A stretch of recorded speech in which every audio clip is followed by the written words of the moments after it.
Hi friends, please subscribe to Amravati Media and press the bell icon for more latest updates. Jagan విషయంలో TDP చేస్తున్న అతిపెద్ద తప్పు ఇదే. ఎప్పుడైనా సమాజం బాధితుల పక్షాన నిలుస్తుంది.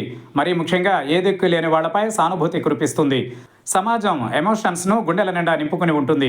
అవసరమైన వాళ్ళకి ప్రేమ పంచుతుంది. అరాచకాలపై ఆగ్రహం ప్రదర్శిస్తుంది.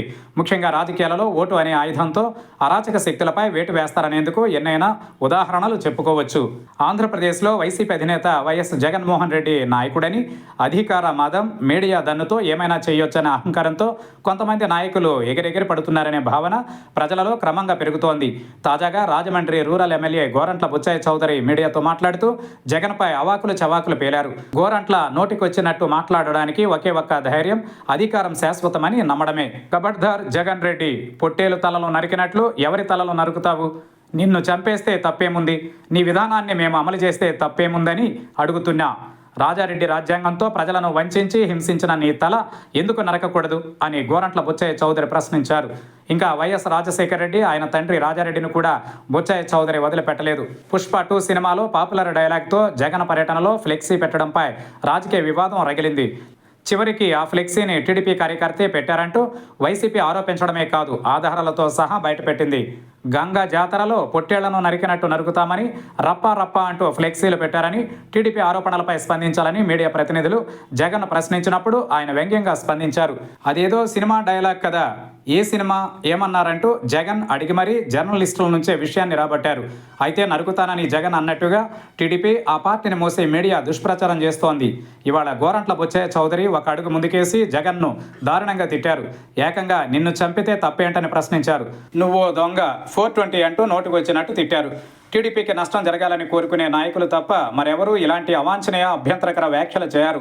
గోరంట్ల దారుణ వ్యాఖ్యలతో జగన్కు దూరమైన వాళ్లను కూడా దగ్గర చేస్తుందనడంలో ఎలాంటి సందేహం లేదు. తమ కార్యకర్తలు అనుకుంటే అసలు నువ్వు తిరగగలవా అని బుచ్చయ్య చౌదరి ప్రశ్నిస్తున్నారంటే అధికారం అనే అహంకారం ఏం మాట్లాడిస్తుందో ఆయనకే తెలియనంత మత్తు ఎక్కించిందనే విమర్శ వ్యక్తమవుతోంది. జగన్ను ఎంత ఎక్కువ తిడితే వైసీపీకి అంతగా రాజకీయ ప్రయోజనం కలిగిస్తామనే స్పృహ లేక అవాకులు చవాకులు పేలుతున్నారా? లేక సీఎం చంద్రబాబు, మంత్రి నారా లోకేష్ గుడ్ లుక్స్లో పడి ఏవైనా ప్రయోజనాలు పొందాలని ఆశిస్తున్నారో వాళ్ళకే తెలియాలి. గోరంట్ల బుచ్చయ్య చౌదరి లాంటి వాళ్ళు మరింత మంది జగన్పై ఇలాగే నోరు పారేసుకుంటే వైసీపీ నెత్తిన రాజకీయంగా పాలు పోసినట్టే అని విశ్లేషకులు అభిప్రాయపడుతున్నారు. జగన్ను చంపితే తప్పేంటని బుచ్చయ్య ప్రశ్నించారు. కానీ అత్యంత సీనియర్, అది కూడా రాజకీయ చరమాంకంలో ఉన్న తనకు ఇప్పటికైనా మంత్రి పదవి ఇస్తారనే ఆశతో గోరంట్ల బుచ్చయ్య చౌదరి హద్దులు దాటి మాట్లాడారో ఆయనకే తెలియాలి. అది కాకపోతే ప్లాన్ బి. ఎప్పుడో ఎన్టీఆర్ను గద్దె దింపిన సమయంలో చంద్రబాబుపై తీవ్ర విమర్శలు చేయడాన్ని ఇప్పటికీ మనసులో పెట్టుకున్నారన్న అక్కస్సుతో ప్రతీకారం తీర్చుకోవడానికి పార్టీకి నష్టం కలగాలనే ఉద్దేశంతోనే బుచ్చయ్య అలా మాట్లాడి ఉండొచ్చనే అభిప్రాయం కూడా లేకపోలేదు. కొన్ని వర్గాల ప్రజలకు దివంగత నేత వైఎస్ఆర్, ఆయన కుమారుడు వైఎస్ జగన్ అభిమాన నాయకుడనే విషయాన్ని టీడీపీ నాయకులు గుర్తుపెట్టుకుని జాగ్రత్తగా మాట్లాడితే వాళ్లకే మంచిది.